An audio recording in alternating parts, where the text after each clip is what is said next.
Welcome to Growth Island, your go-to podcast on how to be the best version of yourself. Now, let's join your host, Mes Freeze, as he interviews high performers and experts in nutrition, meditation, exercise, relationships, business, general health, and life's bigger mysteries.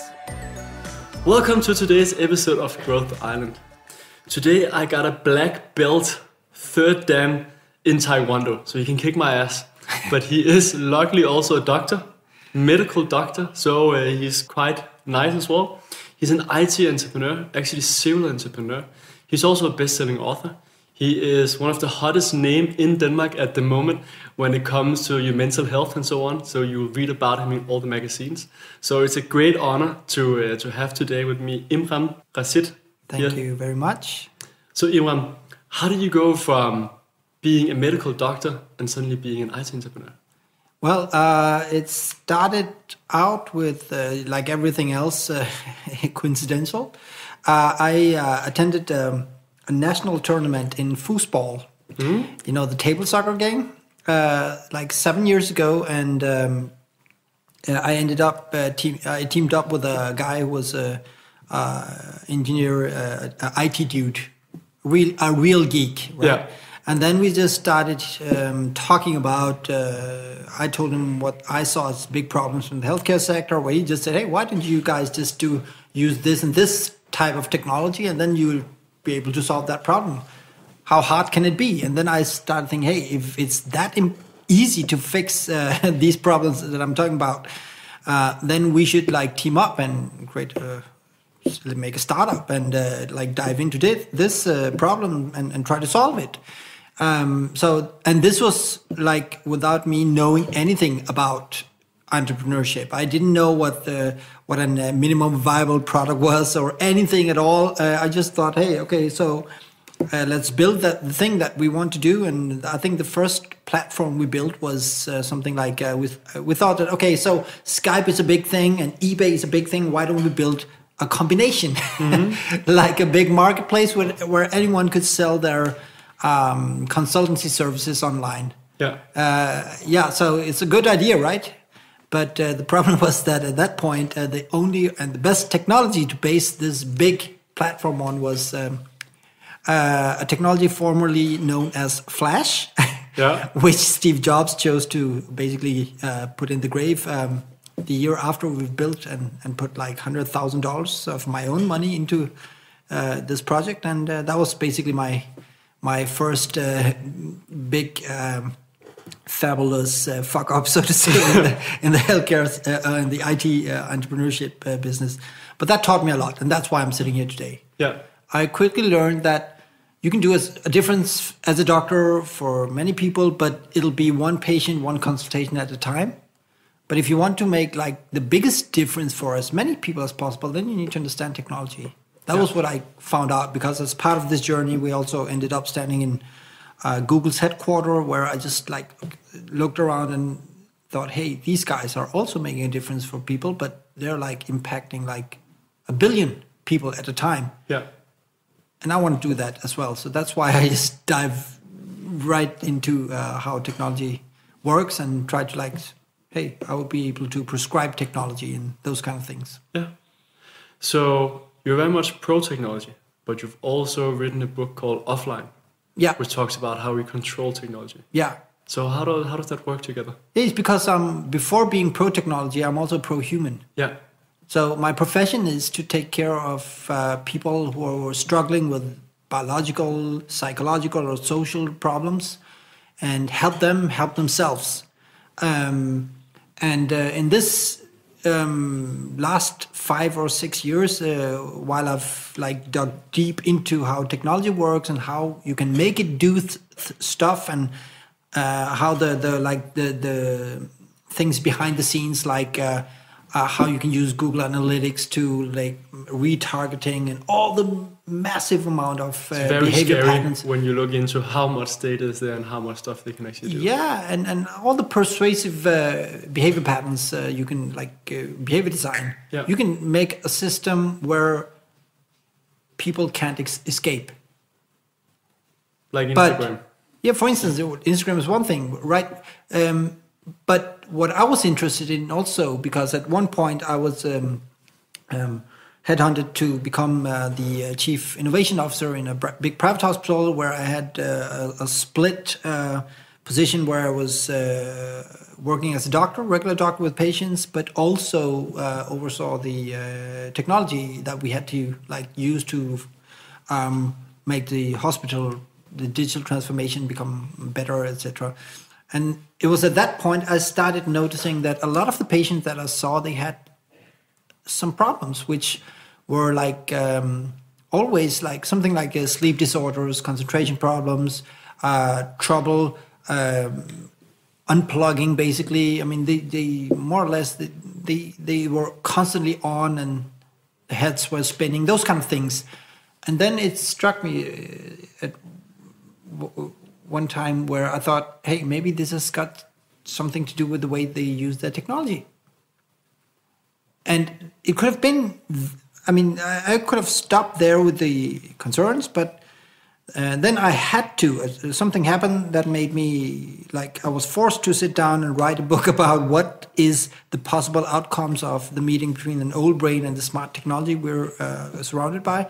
And that was the point where my daughter, 7 years old, came home and asked if she could have a smartphone. Because I didn't know what the right answer to that question was. As a father, I was concerned about my daughter's health, and as a doctor, I wouldn't prescribe or do anything to anyone without having some kind of evidence that, hey, me telling you do this is better than me telling you not do this. So the consequences, no one knew the consequences. And also, as a tech entrepreneur, I knew that, hey, yeah, of course, it'll transform her into something. Yeah. But no one has the answers to a very simple question that actually hasn't been asked for the last 10 years. Is the way we use technology actually healthy for us or not? No one has asked that, and still we're reaching 6 billion smartphones in the hand of 6 billion people. And no one knows what the best or the most healthy way to use those smartphones is. I mean, no one has the answers for that. And that was what more or less made it clear to me that this was my mission. Because you can't solve this problem without knowing about the brain, how that works, and you can't solve it if you don't know how the technology works. So this is what I'm going to do. I'm going to fix this problem in the coming years. So that's what the book is about, that offline, and the subtitle is called Free Your Mind Free Your Mind from Smartphone and Social Media Stress. Yeah, cool. So I love that you're a medical doctor, because often when I discuss this kind of stuff, people are like, yeah, but there's no evidence behind that. It might not be super healthy that you're constantly with your screen and so on. Yeah. What's your take on that, what you've been able to find research-wise and so on? Yeah, so obviously, because we've only had smartphones for 10, 11 years, there's no long-term consequences. And I also discussed this with a professor in neurobiology, and he told me that, soon there won't be any case control studies to make because no one is without a smartphone. So you can't really make, you can't, it'll be against the human rights if you try to take people's phones away from them, right? But that's interesting because we're just overwhelmed with technology, but no one knows how to deal with it in the best way. Yeah. So my take on this is basically to see, okay, so we have an old brain. We have, so if I had to make a diagnosis, I would start looking at how is this thing that if it's a virus or if it's pollution around you, how is it affecting your basic human needs? You have some biological needs, you have some psychological needs, and then you have some social needs or some needs where the thing that you spend your time on has to have some kind of purpose, otherwise that'll cause stress as well. And looking into how the digital world is affecting our ability to function as humans, you can see a lot of different symptoms, or you can see a lot of studies showing a lot of correlations. For instance, there's a lot of biological symptoms such as sleep disorders, concentration problems, mental overload. I'm aware that we don't have are social media causing loneliness, or is it the people who feel lonely go use social media too much, right? Yeah. And those kind of correlations, you have like hundreds of those kind of studies made that show this kind of connection. So I was just like, okay, so... And just for people that are not too much into scientific literature. Yeah. So you have correlation and causation. causality. Yeah, causality. So it's like, it's the hen or the egg, basically. I mean, what came first? Is it people who are lonely who go to social media, or is it people who use social media and becomes lonely? Yeah. And a lot of if you can't sleep, are you using your phone? And or is it because you're using your phone you can't sleep? Those kind of things. Yeah. To detect the what comes first, you have to create some kind of intervention studies where you like you're doing this, and then you're like maybe a case control study where one similar population is doing one thing, and then you're doing something with the other populations, for instance, like removing their phones or telling them to do stuff, where you can like go down and say this is the single factor affecting their behavior, and by removing that risk factor, then you'll get a better outcome. And that's why it's so hard, as you just said, because you don't have the control group where no one is using a phone for 10 years. Yeah. So we can see correlations that we can see that people that use social media too much or a lot, with how much too much is up for discussion, but they are more lonely. So we can see a correlation, but we can't say with 100% it is the cause. But there's a lot of things pointing towards that. Yeah, and that's me trying to use my common sense to look at what causes diseases. Yeah. What kind of processes cause diseases? Just to take one thing, stress is often referred to as the imbalance between the resources you have as a human being and the demands you're met with. I mean, so your boss tells you to do this. If you don't have the resources to do it, then over time, if that imbalance is like constantly or becomes chronic, then you'll be stressed over time. Yeah. Obviously, we have the acute stress, which is the one where you're like a high performer. You have to like really put an effort into run a 100 meter sprint. Then you'll be stressed, of course. But your ability to cope with that kind of stress is that you go back to normal again after, right? Because you relax afterwards. Yeah. But if life becomes a constant 100-meter stress or 100-meter sprint, then your body and your brain is not built for that, and then you'll suddenly also start to not getting the relaxation you need, and those kind of things. So what I look at is that what makes this digital transformation work? What is it that it's running? What's the resource being spent? Obviously, when you have a phone, you need electricity, but then it's just like charged. What is it that makes the magic happen? Well, it's people using their brain to look at it, to interact with it, to basically use their brain to its mental resources. Mental resources, humans' mental resources are actually the raw material being spent in this digital transformation. And the problem comes when you work too much and can't stop working. And if you don't get the breaks you have, it's just like driving a car. When do you know that you need to fill up the gas? You know when the gas meter tells you to, hey, you're running dry. You have to go and fill up the tank. But you don't know that for your mental resources. When are you done? You don't. And that's the problem, because and you also know where the brake is in the car. But you don't have a mental break. I mean, often when I have these lectures, I tend to ask people, so how many of you guys in here think about your job after working hours? Almost everyone lift their finger, right? And then I ask, how many of you get paid for thinking about your job? Of course you don't. Yeah. So why do you do it? Basically, the reason to why so many people walk around think about their job is because starting out, it was a good choice, and then it became a routine, and now it's become an impulsive behavior. They have simply forgotten how to turn off or leave office. Yeah. Because the job is in your brain, in your head, and the office is in your pocket. And that is one of the biggest problems we have. Where so in the new book we try to come up with some words that describes the problem, because we're still stuck with words. We talk about screen time, but it doesn't say anything about anything. It's like food. No, there are good food and bad food, like healthy food, and you become what you eat, right? But why don't we apply the same thing on how you use your phone? Because sometimes you have to use your phone to, for instance, record or film or extend your memory, those kind of things. But we don't have the words for the damage or the possible harmful effects. And that's what we invent or come up with a proposal for, that using your phone in an unhealthy way is because that some kind of usage can be referred to as digital pollution. Yeah. Right? You understand exactly what I mean when I say pollution.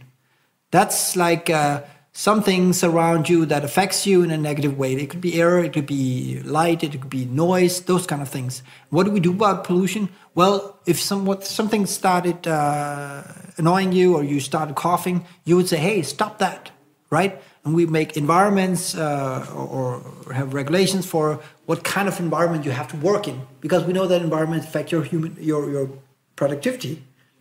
Digital pollution has two components. One is the amount of data that you're exposed to as a human being, that you have to process at all times, relevant, irrelevant, doesn't matter. The amount of data, basically.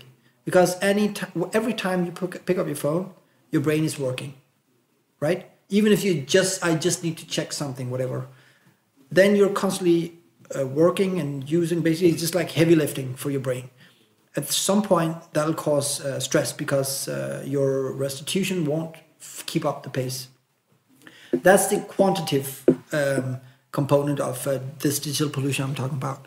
So the other thing is that's actually a bigger problem, because that's like, how does our use of these different platforms affect us? See, to understand that, we need to see that. So when you go to a gym, you go to use different machines, lift them, because you want your interaction with them to benefit you, right? Get bigger muscles or become better condition, etc. But you have to put an effort into it, and then you'll get the result of a greater body also. But the mental fitness that you're using, actually you can see any app that you use is some kind of machine in the gym. Mm. But the effect of using this app or this tool also naturally affects your behavior. Let's take a simple app that most people use, or a simple tool that most people use, like Google.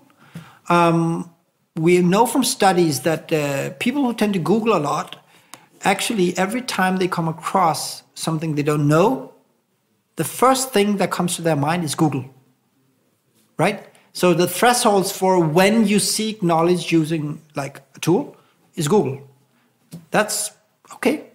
But the problem is also that even those times where you know stuff, you think about Google. You think about Google, because the thing is that if you thought put a little bit more effort into it, you don't, because it's easier to use Google. That's like you taking instead of taking the stairs, you constantly take the elevator. Yeah. Or you stop using the bicycle because, hey, I have a private driver. What'll happen to you? Yeah. Basically, what happens to anything that we don't use our brain for, it'll vanish. Use it or lose it. People can't remember phone numbers anymore. They can't, navigate without a GPS. That's like, okay, so hey, we'll just use the GPS.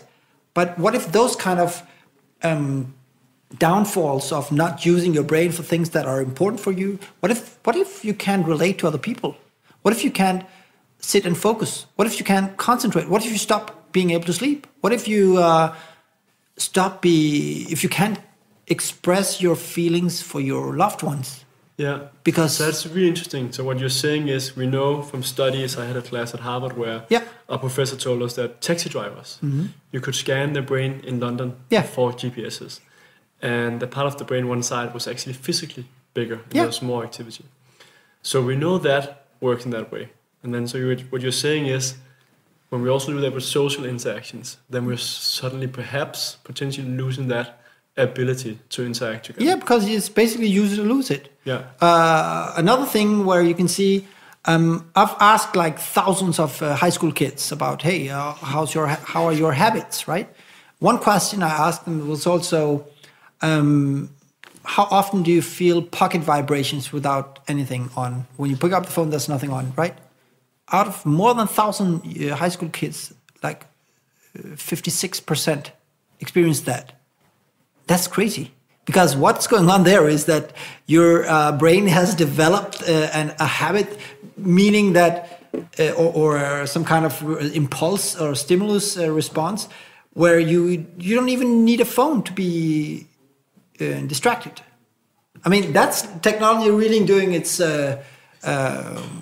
I'm not saying this is harmful. I'm just saying that everything you put your mind into is what shapes your brain.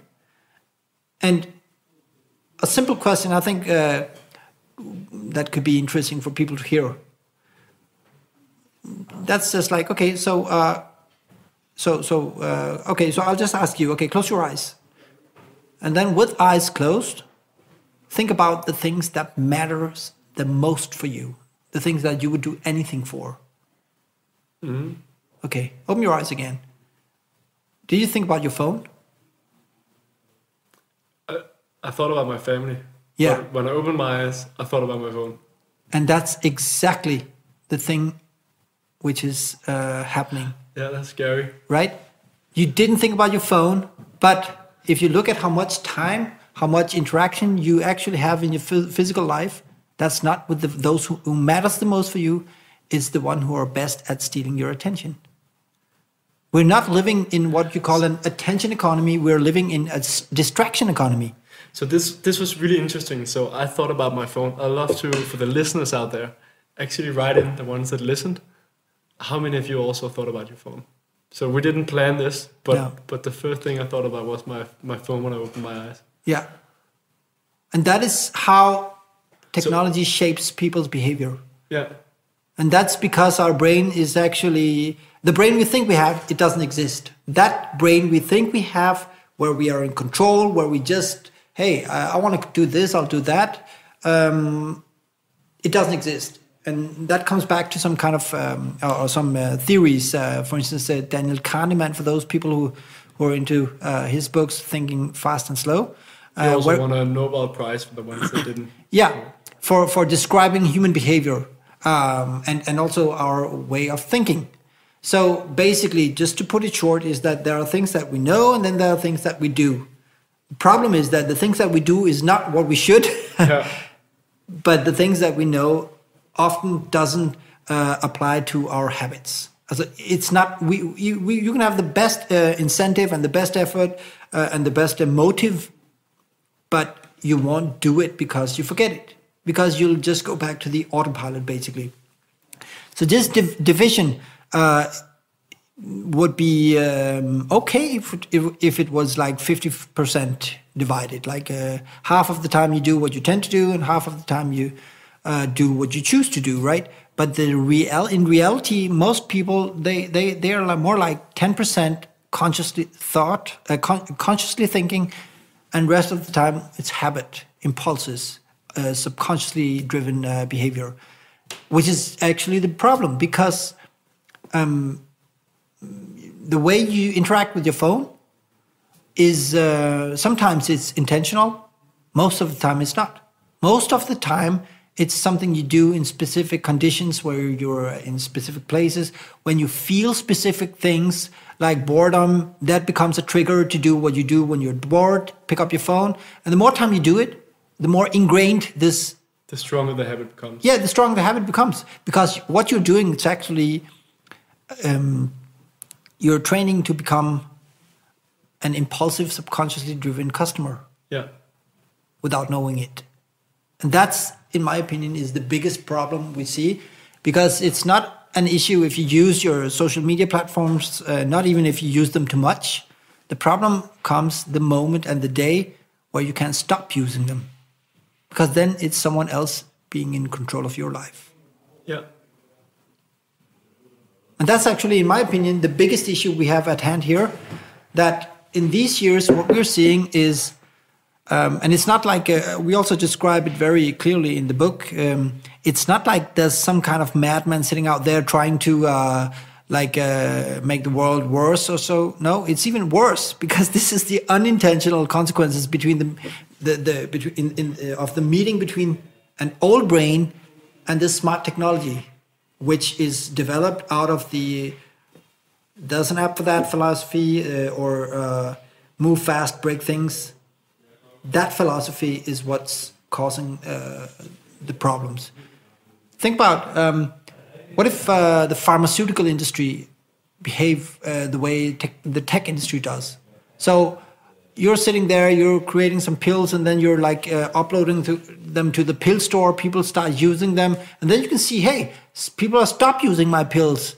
Let's market this pill anymore. Then they'll eat some more without thinking about the consequences. Yeah. But some people would argue that they kind of do that already. Yeah. But let's not go into No, yeah. But still, the reason to why you still have some kind of security that the pill you use is not one who's going to mess up your mind and make you unhappy or whatever, it's because the pharmaceutical industry is so hard regulated, and because someone else controls who gets access to your mouth as a consumer, right? You have hard regulations, you have strict, you have to prove that your stuff works, that it's better than not doing anything, right?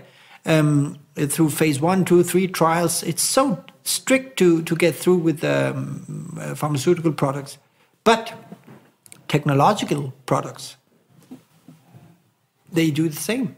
They create chemical changes in the brain of people, and but they're the only ones who have unlimited, unrestricted access to human brains. Yeah, and that's why I think we really need to have a wake-up call, because I don't think that anyone is satisfied with this.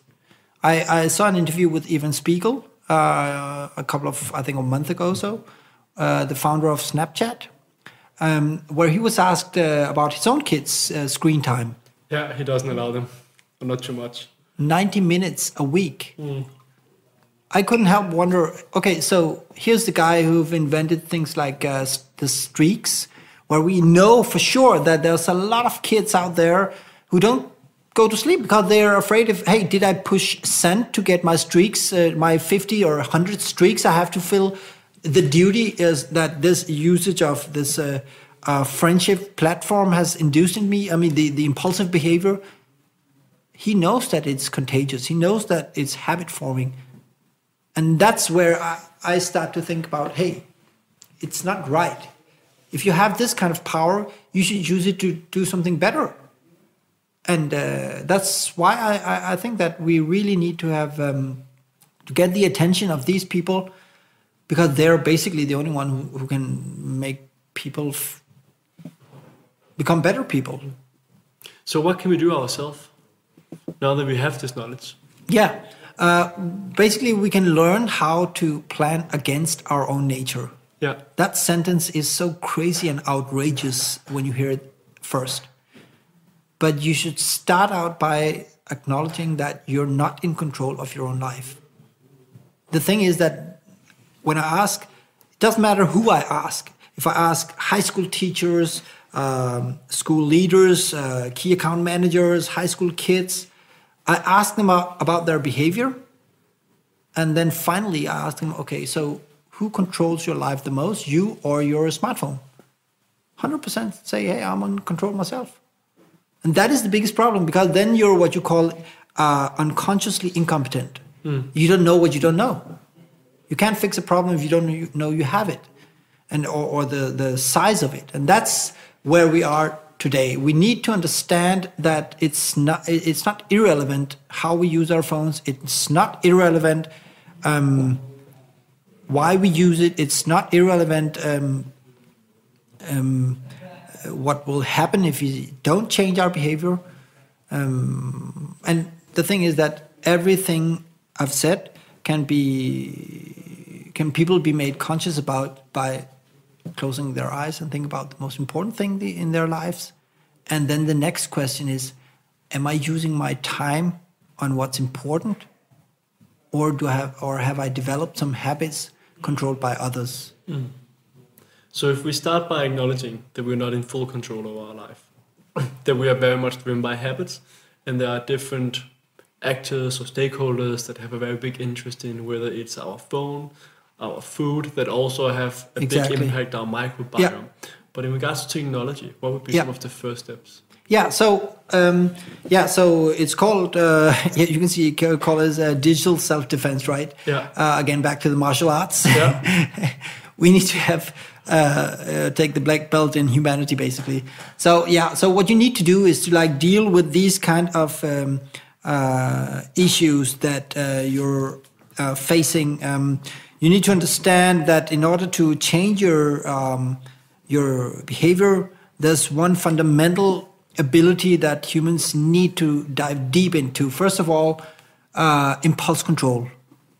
Your ability to say no to instant gratification is so fragile, but also the only defense you have. So I actually I try to practice that. Yeah. So I don't think it's a secret that I fully buy into how do we need to stay away from technology as well. So I also feel the urge sometimes to take my phone. But before taking up or turning it on, I try to stop and why am I reaching out for my phone now? Yeah. Do I really need to turn on? Is this really important? Yeah. And often, several times I found, why should I go into this app now and put it back? Yeah. But just becoming aware of that, I still get my phone up before I get to think about it. Yeah, so I'll show you my background screen, right? Yeah. And then you can translate it and tell people what's on it. So it says, why am I in your hand? That's the only thing I see, right? Yeah. Because that makes it becoming an impulsive behavior into a conscious, you're in the hand now because I can't control myself. Yeah. Right? So that's basically some of the things that we need to deal with. And you're completely right, because actually what I found out is that you can actually use the same method that behavior design is being used for, the motivation, the accessibility, the trigger, BJ Fox model, which we also really dissecate in the book and explain how to use it for yourself. You can actually behavior design your own behavior. Obviously, there's 3 simple things you need to know if you want to change behavior. Why should I do it? When should I do it? Or how should I do it? And when should I do it? So you also have this the saying about how to change people's behavior. You just need to put hot triggers in front of motivated people. Yeah, that's the secret sauce in anything that creates addiction. You just have to make people choose something, and then when they and repeat the usage until it becomes a routine. And after that, if they still use it because it's a routine, then suddenly at some point it'll become an impulsive behavior. But that's the thing I want the tech companies to consider, because if I ran Facebook, I could make the world better tomorrow. How would I do it? Well, I would say, because I know at this point when people go to sleep, right? I will say, hey, it's 9:00, mate. Yeah. You should go to sleep now, so I'm turning off your Facebook account. Have a good sleep. In case your family from me, best Mark Zuckerberg. That would be the way to deal with solving human sleep problems. And when you do that, what happens is that that person next day wakes up more relaxed, with more mental resources, and he's more capable of solving the problems that he needs to deal with. And that's in my opinion what technology should be about: helping people become a better version of themselves, instead of letting technology use humans to create bigger companies. And what more can we do as individuals? So, for example, having the screen on that says, why am I in your hand? Or I turn my phone off on fly mode at around 10. Yeah. I aim to do that 10. Yeah. It's not always. I put it in my living room for charging. Yeah. So that I don't have the phone. I used to always wake up, especially when I was a management consultant in Deloitte. The first thing I did, turned around in my bed, turned on, looked at what emails had come in. Yes. And that's a terrible way to start the brain. Yeah, it is. But actually, your brain hadn't gone to sleep. It wasn't a start. Your sleep was a distraction from your work. Yeah. Yeah, you could say that I came home before I went to bed. And that's the thing we're training our brain into, that the sleep is just like a break. Think about your smartphone quickly becomes like a chess clock. It's always your turn. Because there's always something, there's always a move to make. And that's the problem, because when is the game finished? No, you're always in the game. And that's the problem, because someone is like earning money by making you constantly go back instead of you being in control of what's important for you. So those are some of the important questions that we need to ask, and also need to like deal with. And the better we become, just I would say what people should do. I can't here as a doctor, also because I don't know. I know that telling people what to do doesn't work. The only thing you can is to make people help themselves. I'm not the one who's going to take my phone and put it in the living room. It's you. But only if you have the why should you do it, how should you do it, and when should you do it. If those things are not in order, your ability to do it, it'll just be like the New Year resolutions. And New Year is just a good frame for habit forming as Las Vegas is for marriages, right? Yeah. Sounds better than I think it lasts. So that's how we should think about behavior. Yeah. You need the most important thing in your life to be the reason to why you should change your behavior. And you should also think that you only have the most important thing you have in your life. The most important resource is not time, and it's not even attention anymore. It's undivided attention. Because you can sit and talk to people without being there, because if you don't reflect about what they're telling you, and you won't, because we know that if you have a phone which is turned on in your sight, then the Gollum part of your brain will be waiting to touch the precious one, right?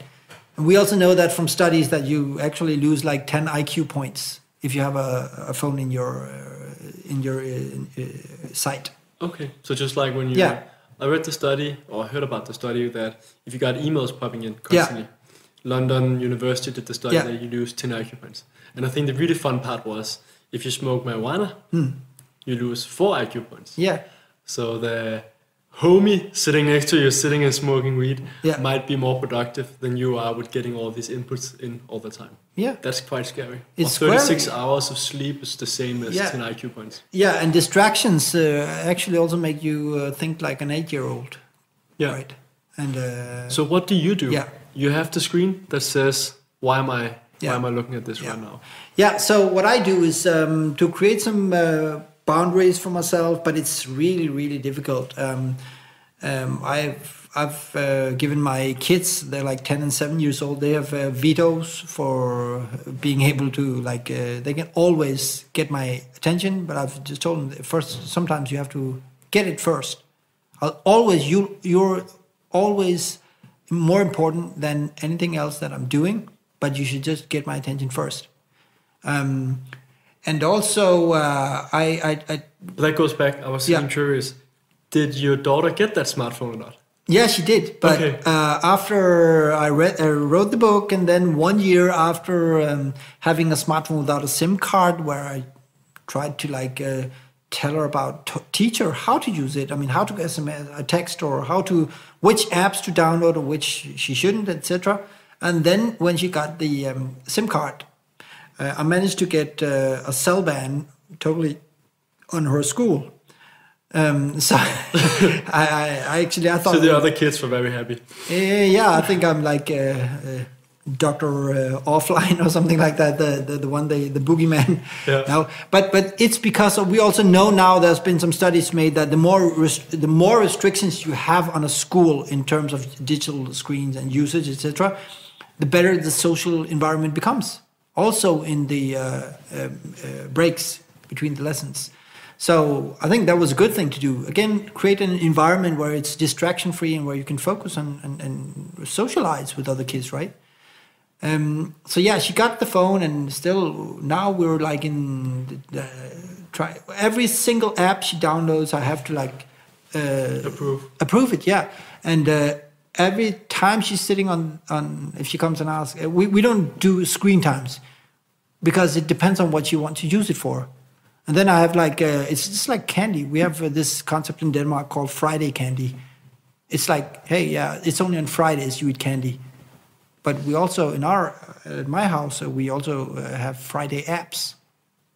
Some apps are not good because there are no calories in them. They're just they're filled with artificial stuff to make you like come back again and again and again. It might be fun, but if it's addictive, how much?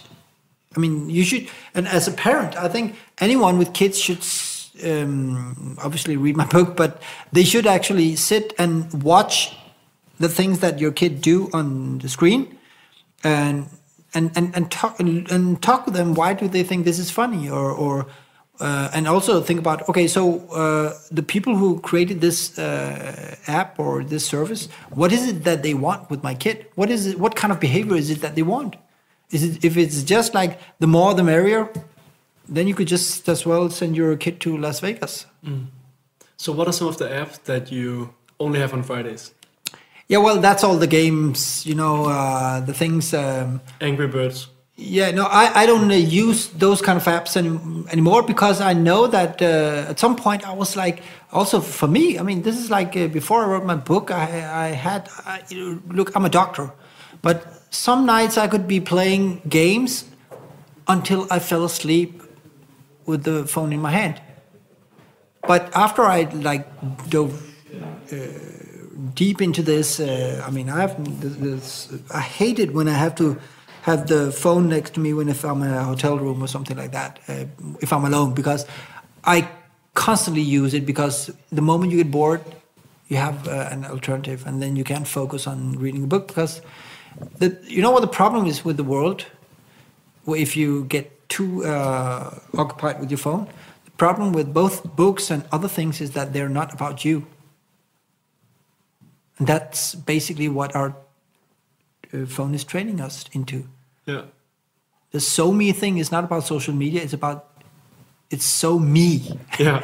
The thing is so me that you becomes like not relevant for me. Yeah.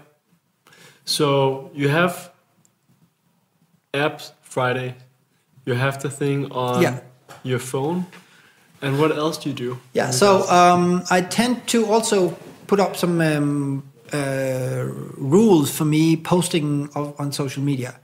I have some. It has to be relevant. It has to be. I have an obligation for those whose attention I'm stealing. I'm thinking. Is this something I could have said in a doctor's medical consultation?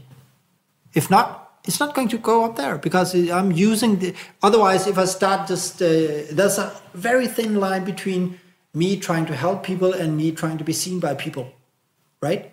I think that's a very, very important point. Yeah. So, but it's very hard. It's so difficult. Especially LinkedIn. Yeah. So, I read an article as well where someone was like, are you posting just like see me, or are you posting something that can provide value? Exactly. It's a lot harder to post things that can actually provide value. Yeah, and that's... If you shouldn't have 9 see me or 1 value. You can have 9 value, and then you can have 1 potentially see me. Yeah. But that mix, and that definitely made me post less. That I just had to think more about, okay, am I actually providing value? Or how can I make sure this post provide value for the ones reading it, so it's not just more pollution? Yeah, and you're very right on that, because what we see a lot these days and what causes this pollution is basically because what we get access to on social media, because of the easy access, is basically drafts.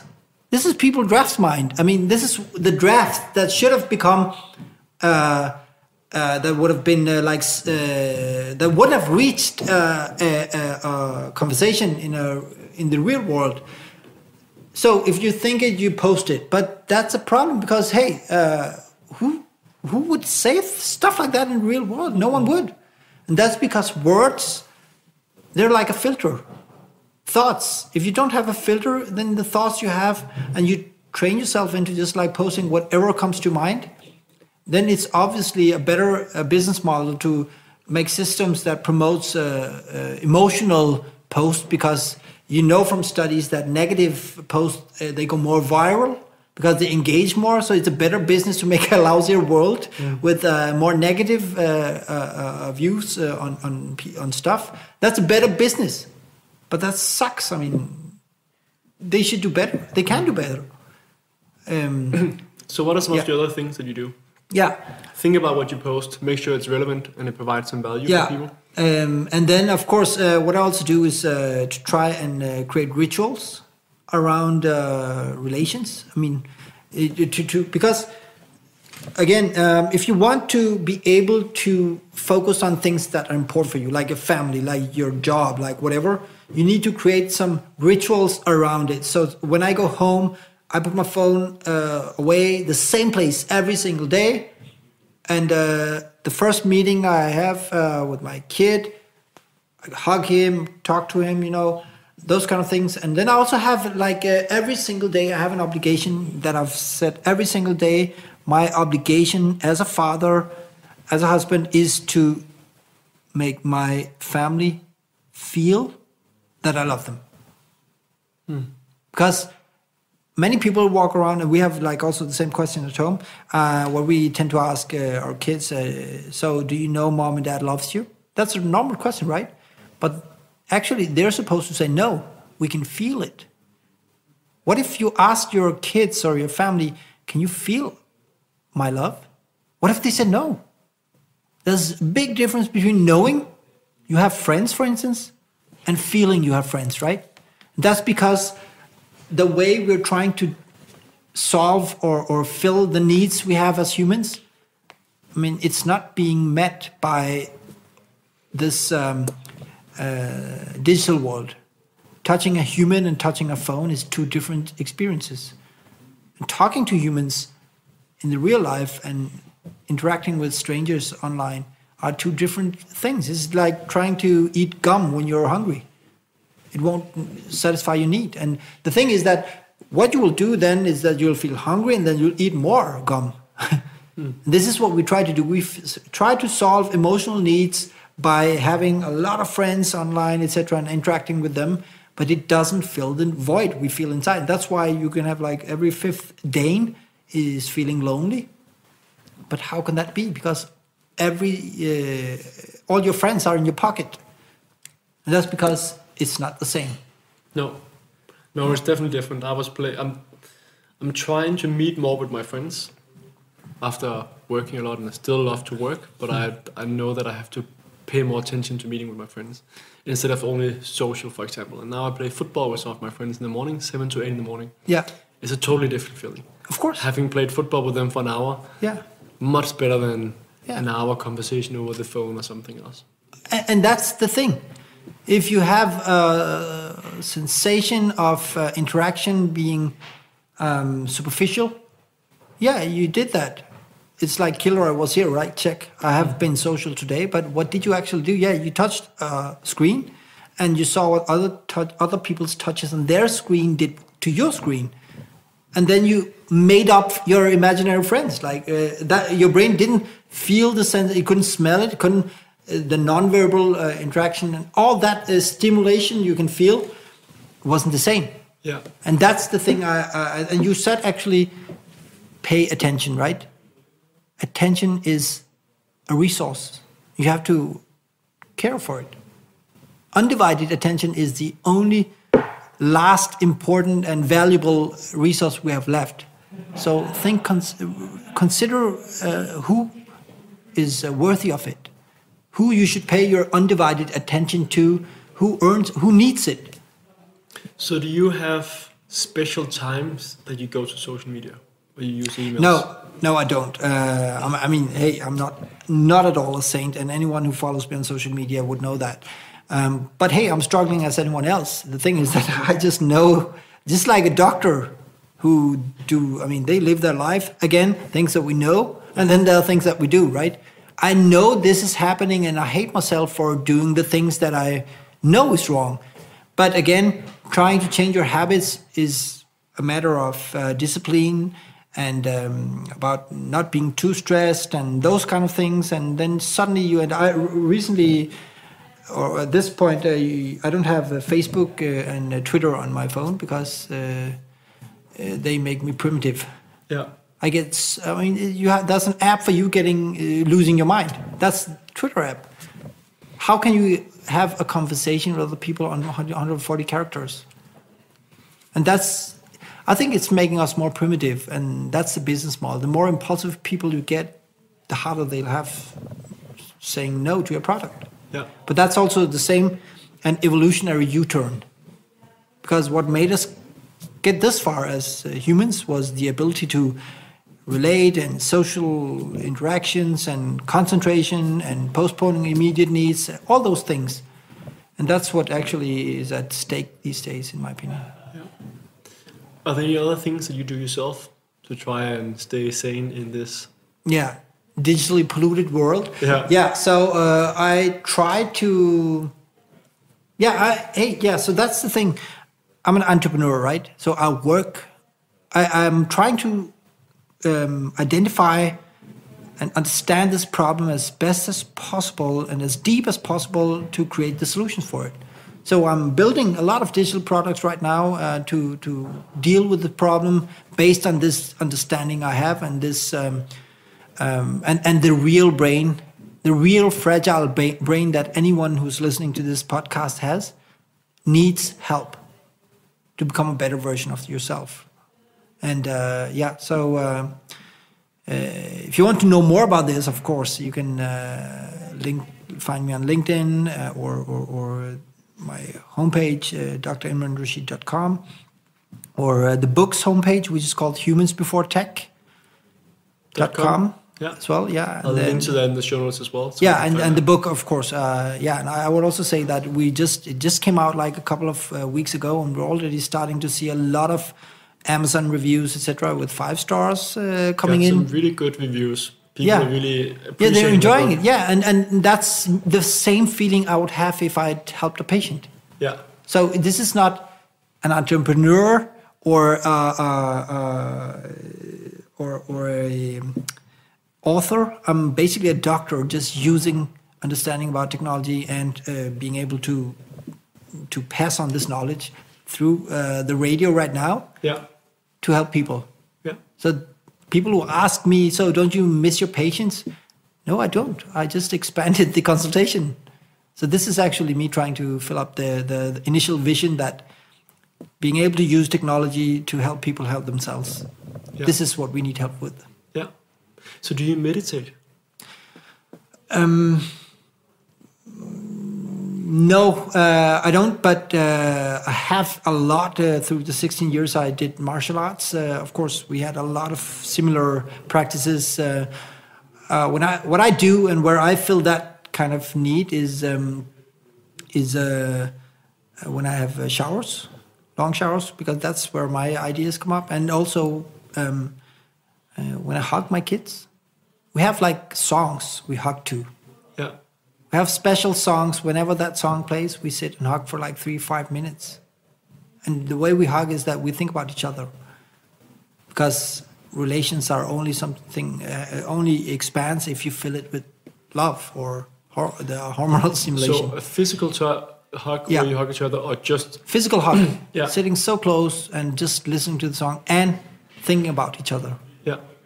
That's our way of like filling the emotional void. And being close. Yeah, and being close. Yeah. That's what's it about. Yeah. Try to make a habit to hug people you love more than 2 minutes.